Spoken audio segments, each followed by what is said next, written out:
வணக்கம் நண்பர்களே. இன்று நாம் பார்க்க போகும் கதை சாதாரண கதையில்லை. இது நம்ம வாழ்க்கையை மாற்றக்கூடிய ஒரு தெய்வீக அனுபவம். இன்று சஷ்டி நாள்.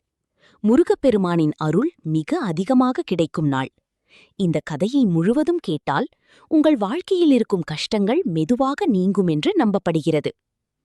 அசுரர்களின் கொடுமை. பழைய காலங்களில் இந்த உலகம் முழுவதும் அமைதியாக இருந்தது. ஆனால் ஒரு நாள் அசுரர்கள் தங்கள் சக்தியை அதிகப்படுத்திக் கொண்டனர். அவர்களில் மிகவும் கொடியவன் சூரபத்மன். அவன் யாரையும் பயப்படாதவன். தேவர்களையும் துன்புறுத்தினான். இடம் பார்த்தாலும் அழிவு. மனிதர்கள் பயத்தில் வாழ்ந்தனர். தேவர்களெல்லாம் சேர்ந்து இதை நிறுத்த ஒரே வழி சிவபெருமான் என்று முடிவு செய்தனர். முருகன் அவதாரம்.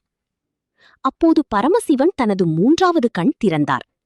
அந்த கண்ணிலிருந்து வெளிவந்த தீப்பொறிகள் அவை சாதாரண தீ அல்ல, அது ஒரு தெய்வீக சக்தி. அந்த தீப்பொறிகள் சரவண பொய்கையில் விழுந்தது. அங்கிருந்து ஒரு அதிசயம் நடந்தது. அந்த தீப்பொறிகள் ஒன்றாக சேர்ந்து ஒரு அழகான குழந்தையாக மாறியது. அவர்தான் லார்ட் முருகன். 6 முகங்களுடன் 6 கண்களுடன் அழகும் வீரமும் அருளும் கலந்த தெய்வம். வளர்ச்சி மற்றும் அருள்.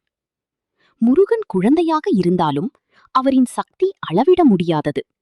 அவரை காத்தது கார்த்திகை பெண்கள். அதனால் அவர் கார்த்திகேயன் என்று அழைக்கப்பட்டார். அவரது சிரிப்பு கூட உலகத்தை காப்பாற்றும் அளவுக்கு அருளானது. போர் ஆரம்பம். ஒரு நாள் முருகன் பெரியவனாகி அசுரர்களை அழிக்க தீர்மானித்தார். சூரபத்மனுடன் நடந்த போர் சாதாரண போர் இல்லை. மலைகள் நடுங்கின, கடல்கள் கொந்தளித்தன. ஆனால் முருகனின் வேல், அது ஒரு ஆயுதம் மட்டும் இல்லை, அது தெய்வீக சக்தி. போர் சம்ஹாரம். போரின் முடிவில் முருகன் தனது வேலால் சூரபத்மனை வென்றார். அப்போது சூரபத்மன் மயிலும் சேவலாக மாறினான். முருகன் அவனை அழிக்காமல் அவனை தனது வாகனமாக ஏற்றுக்கொண்டார். அதுதான் முருகனின் கருணை. சஷ்டி நாள் முக்கியத்துவம். அதனால்தான் சஷ்டி நாள் மிகவும் முக்கியமானது.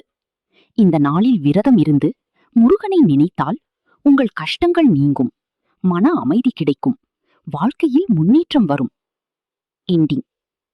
இந்த சஷ்டி நாளில் நீங்கள் எல்லோரும் ஓம் சரவணபவா என்று ஜபியுங்கள்.